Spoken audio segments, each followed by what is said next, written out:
welcome back to my channel. I am so happy to have you with me today.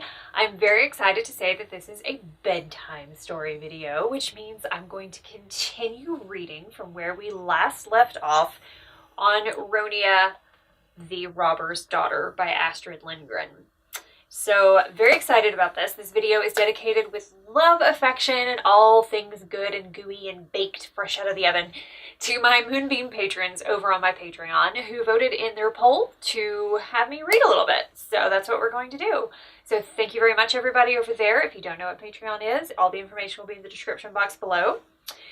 So without further ado, because I know we kind of left our intrepid heroes hanging, so let's get back to that. And it can't be a bedtime story video without a bedtime reading hat. So it's not the same hat as last time. Let's just apply the hat, which is amusing, even though it is just a fedora. It's amusing because it sits practically on top of my head, where there is a bun on top of my head. So we'll think of it as more of a, I don't know, settler's hat or something. Anyway, it's going to stay up there, precariously balanced for your entertainment, amusement, and just my good fun. Okay, so we are on chapter 4. Let me go back and find that. Of Ronia, the Robber's Daughter. So let's get to it, shall we? All right, here we go. Chapter 4. Ronia woke up early the next morning. Her father was already eating his porridge, but he was making slow progress. He would lift the spoon glumly to his mouth, but sometimes he forgot to open it. He wasn't getting much porridge down, and was no better when Little Snip, who had been standing guard at Hell's Gap that night with Bumper and Shaggy, suddenly came rushing into the stone hall, shouting, "Borka is waiting for you, Matt! He's standing there on the other side of Hell's Gap and carrying on, and he wants to talk to you immediately." Then Little Snip jumped back hastily, which was clever of him, because the next second the wooden platter with Matt's porridge on it flew past his ear and hit the wall, splashing porridge all over everything. "You'll clean up after yourself," Lovis reminded him sternly, but Matt was not listening to her. "So Borka wants to talk to me. Death and destruction, so he shall. And after that he won't be doing much talking for quite a long time, if ever," said Matt, clenching his teeth till they squeaked. Now all the robbers were crowding into the room from their bedrooms, eager to know what was going on. "Swallow your porridge as if the place were on fire," said Matt, "because we're all about to take a wild bull by the horns and throw him into Hell's Gap." Ronia jumped into her clothes. It did not take long, because all she had to do was pull a short full-skin tunic over her shift, with trousers to match. And she always went barefoot, until the snow came, so no time had to be wasted on boots or slippers when she was in a hurry. If only everything had been as usual, she would have soon been out in the woods. But nothing was usual anymore, and she had to go up on the roof with them to see what was going to happen. Matt urged his robbers on, and with their mouths still full of porridge, all of them marched determinedly up the stone steps of the fort to the roof. Only Noddle Pete stayed alone by his porridge platter, fretting bitterly because he could no longer join in when there was some fun in the offing. "Too many steps in this house," he muttered. Too rickety of legs, for that matter. It was a clear, cold morning. The first red glow of the sun lit the deep forest around Matt's fort. Ronia could see it over the parapet. She would have liked to be down there, in her own quiet green world, not here by Hell's Gap, where Matt's robbers and Borka's robbers now stood arrayed, glaring at each other straight across the chasm that separated them. "I see, so that's what he looks like, the snake in the grass," she thought when she saw Borka standing there, so bold and barefaced in front of his robbers. But he was not as tall and as handsome as Matt. That was a good thing, she thought. He looked strong, though. There was no denying that. He might be short, but he was broad-shouldered and powerful, with tufts of red hair sticking out in all directions. Beside him stood someone else with red hair, although it lay like a smooth copper helmet on his head. Yes, there was Burke. Apparently enjoying the scene. He gave her a secret wave, just as though they were old friends. So that was what he thought, the thieving dog. "It's a good thing you came so uncommonly fast," said Borka. Matt gave his enemy a black look. "I would have come before," he said, "but there was something I had to finish first." "What sort of thing?" asked Borka civilly. "A poem I was making up earlier this morning. Lament for a Dead Borka Robber, it's called. Undis might get a bit of comfort from it when she becomes a widow. Perhaps Borka had thought that Matt would be reasoned with, and that there would be no more quarreling about the matter of Borka's keep. But he had made a terrible mistake there, Borka realized now, and he began to get angry. You should be thinking more about comforting Lovis, who has to put up with you and your big mouth all the time, he said. Undis and Lovis, the two in need of comfort, each stood on her side of Hell's Gap, arms folded across their breasts, and looked each other straight in the eyes. They looked as if they could get on quite well without any comfort. Now you listen to me, Matt, said Borka. There was no staying in Borka's Wood any longer. Soldiers are swarming there like flies, and I had to take my wife and child and all my robbers somewhere. Maybe so, said Matt, but just stealing yourself a place to live, slap bang, without asking, is something no one with a sense of shame would do. Strange talk from a robber, said Borka. Haven't you always taken what you liked without asking? Said Matt. He had no answer to that, but Ronia could not think why. She would have to find out what Matt had taken without asking. Talking of one thing and another, Matt said after a short silence, it would be interesting to hear how you got in, because then we can throw you out the same way. That's enough talk about throwing out, said Borka. How we got in? Well, you see, we have a little monkey here who can climb the steepest walls with a long, strong rope like a tail behind him. He patted Burke's red topknot, and Burke smiled. And then the little monkey tied the rope on good and tied up there so we could all climb up after him. And after that, we all had to do was walk straight into the keep and start organizing ourselves a regular robber's den.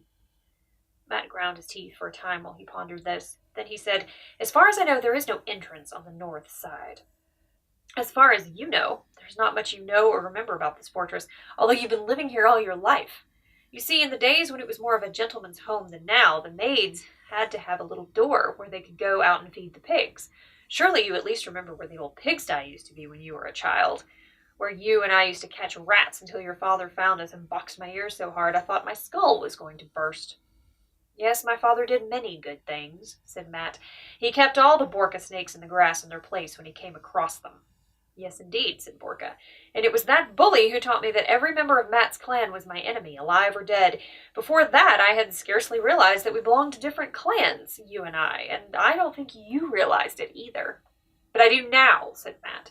And now there will either be lament for a dead Borka robber, or else you and your rabble will leave Matt's fort by the way you came. There may well be laments for one kind or another, said Borka, but I've made a home in Borka's keep now, and here I stay. We'll soon see how things turn out, said Matt, and all his robbers growled indignantly.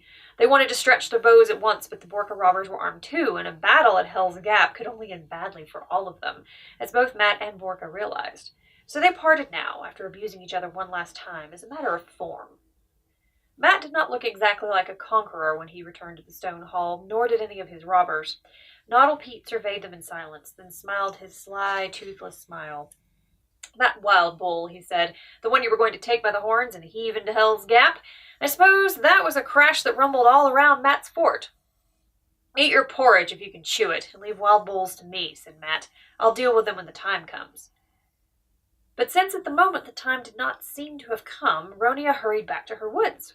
The days were growing shorter now, the sun would set in a few hours, but until then she wanted to be in her forest and by her lake. There it lay in the sunshine, glowing like warmest gold, but Ronia knew that the gold was deceptive and the water ice cold. All the same, she quickly took her clothes off and dove in. She let out a shriek at first, but then she laughed with pleasure and swam and dove until the cold drove her out. Her teeth chattering, she slipped her tunic on again, but it did not help. She would have to go in to get warm.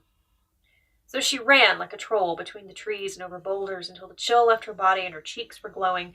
After that, she went on running just to feel how easy it was. Shouting with joy, she came shooting out between a couple of close-growing firs and ran straight into Burke.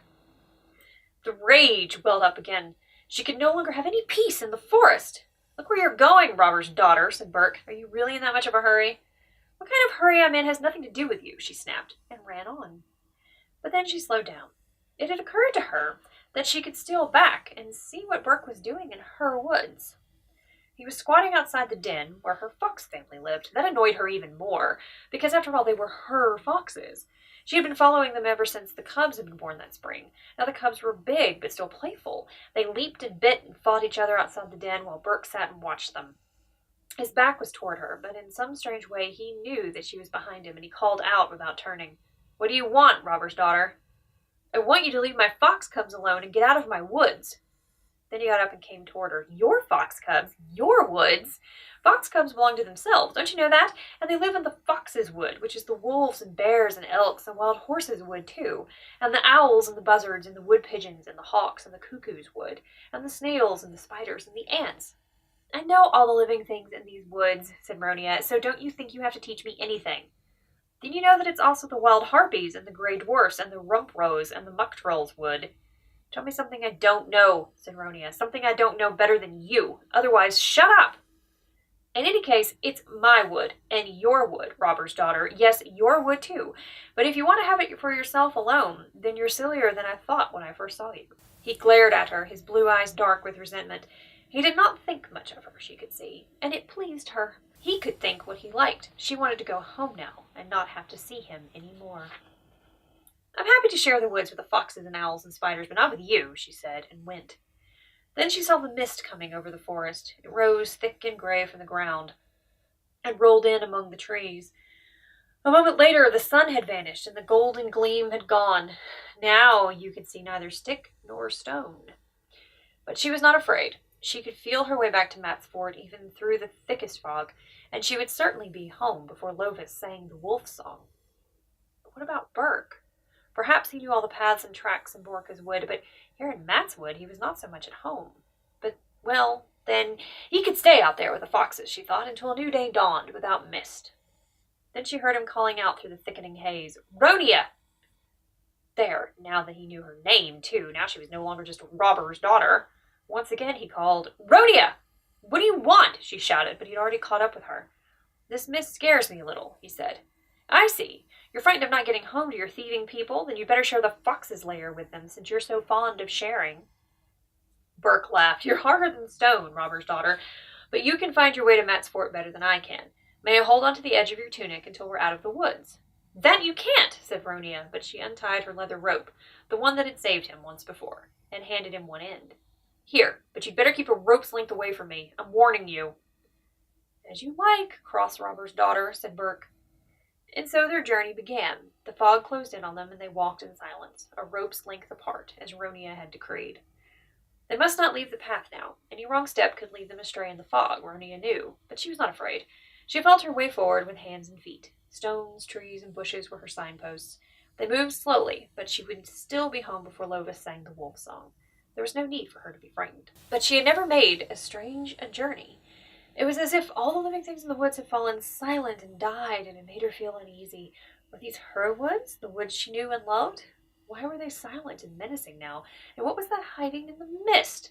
There was something there, something unknown and dangerous. She did not know what, and that scared her. "I'll be home soon," she thought to console herself. "Soon I'll be lying in my bed, listening to Lovis sing the wolf song." But it was no use. The fear rose in her, and she was more frightened than she'd ever been in her life. She called to Burke, but her voice was the merest squeak.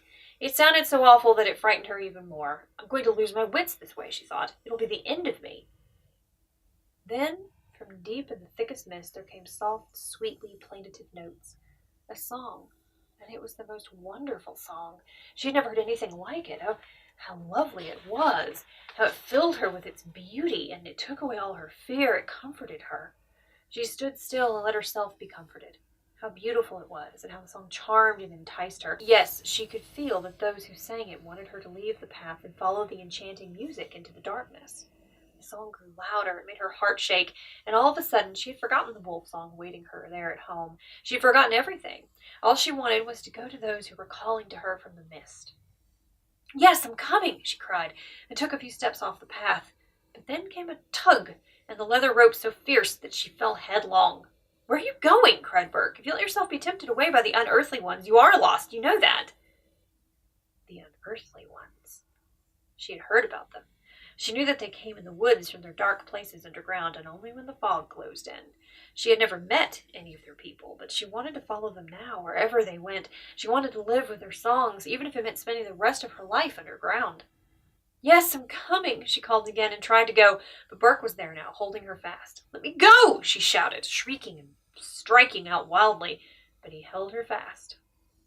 "Don't upset yourself," he said, but she could not hear him because of the song, so strong now, filling the whole forest with its resonance and herself with a longing that was impossible to resist. "Yes, I'm coming," she called for a third time, and she struggled to free herself from Burke. She hit and scratched and screamed and cried and bit his cheek, but he held her fast.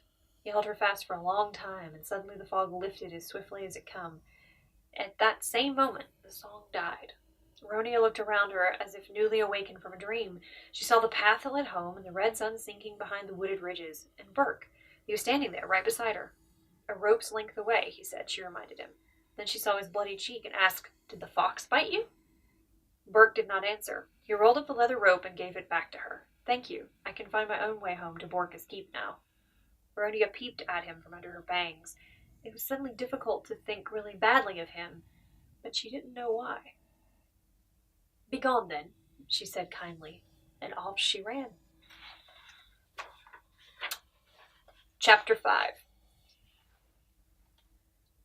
That evening, Ronia sat in front of the fire with her father for a time, and then she remembered what it was she wanted to know.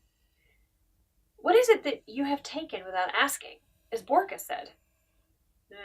Said Matt. "I was so afraid you wouldn't find your way home in the fog, my Ronia." "But I did," Ronia said. "Listen, what is it that you have taken without asking?" "Look there," said Matt, pointing excitedly to the fire. "Don't you see? It looks just like an old man. It looks like Borka. How horrid." But Ronia could see no sign of Borka in the fire, and she wasn't the least bit interested. "What is it you have taken without asking?" When Matt did not answer, Noddle Pete answered for him. "A lot of things. A lot of things. I reckon it's about—" "Stop that," Matt said angrily. "I'll deal with this myself." All the robbers except Noddle Pete had already gone to their rooms. Lovis was out settling her chickens and goats and sheep for the night, so it was only Noddle Pete who heard Matt explaining to Ronia what a robber really was, a person who took things without asking and without permission. Matt had no need to be ashamed of that. On the contrary, he usually blustered and bragged that he was the greatest robber chieftain in all the woods and mountains. But it was a little harder now that he had to tell Ronia about it. Of course, he had intended to tell her about it sooner or later when it was necessary, but he had wanted to wait a little. "Innocent child that you are, my Ronia, that's why I haven't talked much about it before." "No, you haven't said a word," Noddle Pete assured him, "and we weren't allowed to say anything either." "Old man, isn't it about time for you to go to bed?" said Matt. But Noddle Pete said that it wasn't. He wanted to hear this. And Ronia understood. Now, at last, she understood where everything came from. All the things the robbers had on their horses' backs when they came riding home in the evenings, all the goods in sacks and bundles, all the precious things in chests and boxes, they didn't grow on trees in the forest. Her father simply took them from other people. "But don't they get terribly angry when you take their things away from them?" asked Ronia. Noddle Pete sniggered. "Angry fit to bust," he assured her. Oh dear, you should just hear them." "Old man, it would be a good thing if you finally went to bed now," said Matt. But Noddle Pete still would not go. "Some of them even cry," he told Ronia. Then Matt roared, "Now be quiet, otherwise I'll throw you out." He patted Ronia's cheek. "You've just got to understand, Ronia. That's the way it is. That's the way it's always been. It's nothing to make a fuss about." "No, it isn't," said Noddle Pete, "but people never do get used to things. They go on howling and crying and swearing till it's a pleasure to hear them." Matt gave him an angry glare. Then he turned back to Ronia. "My father was a robber chief, and so was my grandfather and my great-grandfather, as you know, and I haven't let them down. I'm a robber chieftain, too, the mightiest in all the woods and mountains, and that's what you're going to be, too, Ronia mine." "Me?" shouted Ronia. "Never! Not if they get angry and cry." Matt scratched his head. He was worried now. He wanted Ronia to admire and love him as much as he loved and admired her, and here she was shouting never and refusing to be a robber chief like her father. That made Matt unhappy. He must find a way to get her to believe that what he was doing was right and good. "You see, Ronia, darling, I only take from the rich," he protested. Then he thought for a moment. "And I give to the poor, I really do." Noddle Pete sniggered. "Oh, my goodness, yes, that's true enough. You gave that poor widow with the 8 children a whole sack of flour, remember?" "Quite so," said Matt. "I did indeed." He stroked his black beard with satisfaction. He was very pleased now, both with himself and with Noddle Pete. Noddle Pete's a niggard again. You have a good memory, you have, Matt. Let's see, that must have been 10 years ago. Ah, yes, of course you give to the poor. Every 10 years, give or take a year. Then Matt roared, if you don't go to bed now, I know someone who's going to help you get there. But it was not necessary, because at that moment Lovis came in and Noddle Pete went off without assistance. Ronia went to bed, and the fire died as Lovis sang the wolf song, and Ronia lay there, listening and not bothering whether her father was a robber chieftain or not. He was her Matt, whatever he did, and she loved him. That night she slept badly and dreamed of the unearthly ones and their enticing song, but she'd forgotten all about them when she woke up. What she remembered was Burke. In the days that followed, she sometimes thought of him and wondered how he was getting on over in Borka's Keep, and how long it would be before Matt finally drove his father and their whole robber tribe out of the fort. Matt was drawing up great new plans for action every day, but none of them was much good. No use, said Noddle Pete, no matter what Matt thought of. You'll have to be as cunning as a fox, because force won't work. It did not suit Matt to be cunning as a fox, but he did his best. And while this was going on, not much robbery took place. The Borka robbers had other things to think about too, and the people who had to pass through the robbers' walk in those days were surprised at how free from robbers it was. They could not understand why it was so peaceful. Where had all the highwaymen gone? The sheriff's men who had hunted Borka so persistently found the cave where his robber's den had been, but it was deserted now, and empty of loot. There was no sign of Borka, and the soldiers were glad to be able to leave Borka's wood at last, dark and cold and rainy as it was now that autumn had come. Of course they knew there were robbers far away in Matt's forest as well, but they preferred not to think about that. There was no worse place, and the robber chieftain who lived there was harder to catch than an eagle on a cliff top. They would rather leave him in peace. Matt spent most of his time trying to work out what the Borka robbers were up to over in the North Fort, and what would be the best way to get at them, so he went out scouting every day. With one or two of his men, he rode to the woods on the north side, but there was no sign of the invaders. For the most part, it was as silent and dead as if there were no Borka robbers there. But they had made themselves a fine long rope ladder so they could get up and down the rock face without difficulty. Matt saw it being lowered only once. He lost his head completely and rushed forward like a madman to clamber up it. His robbers followed him, burning with lust for battle, but a shower of arrows came down from the loopholes of Borka's Keep, and little Snip got one in the thigh that kept him in bed for 2 weeks. Obviously, the rope ladder was lowered only a strict guard. The autumn clouds now hung heavily over Matt's fort, and the robbers were not enjoying their inactivity. They became restless and squabbled more than usual, until Lovis could stand it no longer. You'll burst my eardrums soon with all your wrangling and nagging. I'll gag all of you if you don't hold your peace. They fell silent, and Lovis set them to useful work, clearing out and cleaning and the hen house and the sheep hold and the goat stall, all of which they heartily disliked. But no one got out of it, except Noddle Pete and those who happened to be on guard at the Wolf's Neck and up at Hell's Gap. Matt also did his best to keep his robbers going. He took them on elk hunts, setting them out with spears and bows in the autumn woods, and Noddle Pete smiled contentedly when they returned, dragging 4 big elk carcasses behind them. Chicken soup and mutton soup and porridge don't serve a man long, he said. Now I'll have something to chew on, and the tenderest bits go to the toothless, as everyone knows. And Lovis roasted elk meat and smoked elk meat and salted down elk meat for the winter to supplement the roast chicken and legs of mutton. Ronia spent her time in the woods as usual. It was very quiet there now, but she thought even the autumn woods were good to wander in. The moss was soft and green and damp under her bare feet. The smell of autumn was wonderful, and the branches of the trees glistened with moisture. It often rained, and she liked to sit hunched under a thick fir tree listening to the gentle pattering outside. Sometimes it poured down until the whole wood was running with rain, and she liked that too. There were not many animals to be seen. Her foxes stayed in their dens, but sometimes in the dusk she saw elk come trotting by, and sometimes wild horses grazing among the trees. She longed to catch a wild horse for herself, and had often tried, but without success. The wild horses were very shy, and would certainly be hard to tame, but it was time she had a horse. She had told Matt so. Yes, when you're strong enough to catch one yourself, he had replied. And one day I shall, she thought. I'll catch a lovely little one and take it home to Matt's fort and tame it the way Matt did with all his horses. Otherwise, the autumn woods were strangely deserted. All the creatures which were usually there had vanished. They had probably crept into their holes and hiding places. Sometimes, though quite rarely, harpies came swooping down from the mountains, but they were calmer now and mostly stayed up in their mountain retreats. The grey dwarfs kept away too. Just once Ronia saw one or two of them peeping out from behind a stone, but she was no longer frightened of grey dwarfs. "Get out of here!" she shouted, and they ran off with hoarse hissing sounds. Brooke never appeared in her woods, and of course she was glad of that. Or was she? Sometimes she was not sure how she felt. Then winter came. Snow fell, the air grew cold, and the hoarfrost transformed Ronia's forest into an ice forest, more beautiful than she could have imagined. She went skiing there, and when she had turned to go home at twilight, she had frost in her hair and frozen toes and fingers, in spite of her leather gloves and boots. But neither cold nor snow would keep her away from the forest. The next day, she was there again.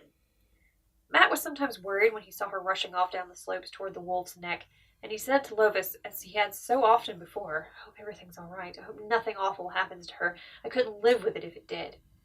"What are you moaning about?" said Lovis. "That child can take care of herself better than any robber. How often do I have to tell you?" And of course Ronia could take care of herself, but one day something happened, which it was just as well Matt did not know about. More snow had fallen in the night and covered up all Ronia's ski tracks. She would have to make new ones, and it was hard work. The cold had already laid a thin coating of ice over the snow, but it was not strong enough. She kept on breaking through it, and finally she could make no more tracks. She wanted to go home. She had made her way up to a knoll and was going to shoot down the other side. It was a sheer drop, but she raced off fearlessly, the snow rising in clouds around her. There was a sudden dip in the ground, and she flew over it. But in her flight she lost one ski, and when she landed, her foot broke through the snow into a deep hole. She saw her ski disappearing down the slope while she herself was stuck in the hole up to her knee. It made her laugh at first, but she soon stopped laughing when she realized how bad things were. She could not free herself no matter how hard she pulled and tugged. She could hear a murmur from the hole and could not think at first what was making it, but it was not long before she saw a party of rubhubs tolling up through the snow a little way off. They were easily recognizable by their broad rumps and wrinkled little faces and scrubby hair. On the whole, rumphobs were friendly and peaceful and did no harm, but these, staring at her with their simple eyes, were obviously annoyed. They grunted inside, and one of them said morosely, "Woffa did undat to that?" And soon the others were joining in. "Woffa did undo that? Broke our roof. Woffa did un?" Ronia realized that she had stuck her foot into their underground hole. The rumphobs made these holes for themselves when they could not find a nice rotten tree to live in. "I couldn't help it," she said. "Help me get out my leg." But the rumphobs just stared at her and sighed as morosely as before. "Unstuck at the roof? Woffa did undo that?" Ronia was growing impatient. "Help me then, and I'll go away." But it was as if they did not hear or understand. They just stared blankly at her and ran quickly back to their hole. She could hear their irritable muttering down there, but suddenly they began to shriek and howl as if they were pleased about something. "She do go!" they shrieked. "She do swing there! She go!" Ronia could feel something hanging from her foot, something heavy. "Little boy, he hang good there!" shrieked the rumphobs. "See uns cradle? We mun have nasty old foot and roof." But Ronia had no desire to lie in the cold and snow, holding up the cradle for some stupid rumphobs. She tried again. She tugged and jerked as hard as she could to free herself, and the rumphobs cheered. "Little boy, he be rockin' fine, see?" You must not be frightened in Matt's forest. They had been telling her that since she was small, and she had tried to arm herself against fear. But sometimes it was no good. Just now, it was no good. What if she couldn't get free? What if she lay here and froze to death this very night? She saw the dark snow clouds over the forest. There was more snow coming, lots of snow. Perhaps she could lie underneath it, dead and frozen stiff, rocking a little rumphob on her dangling foot until spring. Not till then would Matt be able to come and find his poor little daughter who had frozen to death in the wintry forest. "No, no!" she yelled. "Help! Come and help me!" But who was there to hear her in these empty woods? Not a soul. She knew that, but she went on shouting till she could shout no longer. And then she heard the rumphobs grumbling again. "Bends and stopped rocking now. What for unto that?" Then Ronia heard them no more, for she had seen the wild harpy. Like a beautiful gray-black bird of prey, the harpy came swooping across the forest, high up under the dark clouds, then dropped down and came in closer. Straight toward Ronia she flew, and Ronia closed her eyes. Nothing could save her now, she knew. Screeching and cackling, the harpy landed beside her. "Pretty little human," she screamed shrilly, pulling at Ronia's hair. "Just taking a little rest? Oh, yes! She cackled again, and it was the most horrid sound. "You'll have to work for us up in the mountains till the blood runs, or we'll catch you and we'll claw you. The harpy began to tear and slash at Ronia with her sharp claws, and when Ronia still lay motionless, she flew into a rage. Do you want me to scratch and claw you? She bent over Ronia, her stony black eyes gleaming wickedly. Then she made another effort to give Ronia free, but no matter how she tugged and tore, it was no use, and in the end she grew tired of it. Then I'll go and fetch my sisters, she screamed. We'll get you tomorrow. You'll never take another rest here. Never, never! And off she flew over the rooftops and treetops and disappeared toward the mountain peaks. Tomorrow, when the wild harpies came, there will be nothing here but a lump of ice, Ronia thought. There was silence now in the Rumphob's hole. The whole forest was silent, waiting for the night to come. Ronia was not waiting for anything else herself. She lay still. She had given up struggling. It would come now, she thought. The last cold, dark, lonely night, which would put an end to her. The snow had begun to fall, and big flakes settled softly on her face. They melted there and mixed with her tears, for she was crying now. She was thinking of Matt and Lovis. She would never see them again, and no one would ever be happy again in Matt's fort.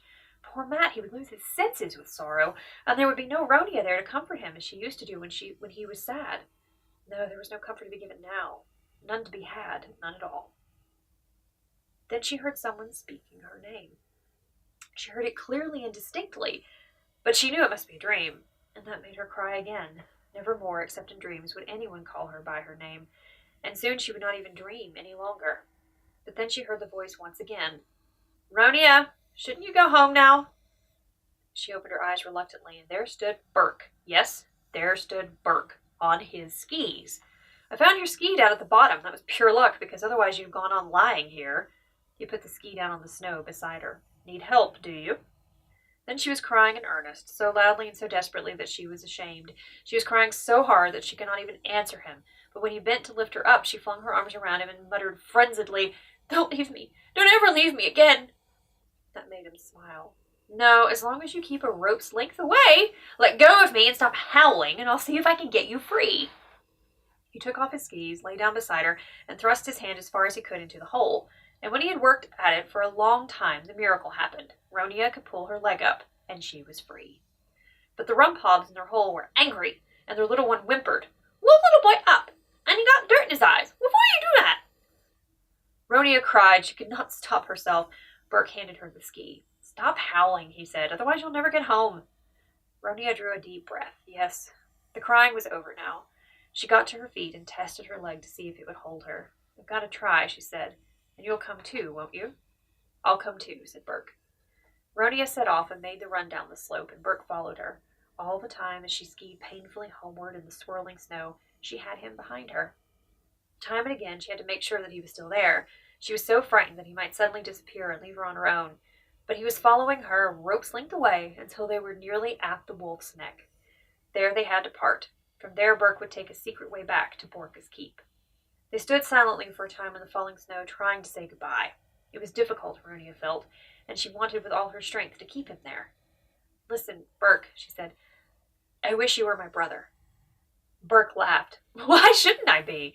If you like, robber's daughter. I do like, she said, but only if you call me Ronia. Ronia, sister mine, said Burke, and then he was gone in the whirling snow. Aww, little true love, little young true love, little, like, that's good, isn't it? Okay, there you go. 2 chapters of a bedtime story for my Moonbeam patrons and everyone else watching. I do so hope you've enjoyed. Thank you so much for being here. And until next time, for the love of story, stay creative and keep being you, and I will see you then. Have a great day.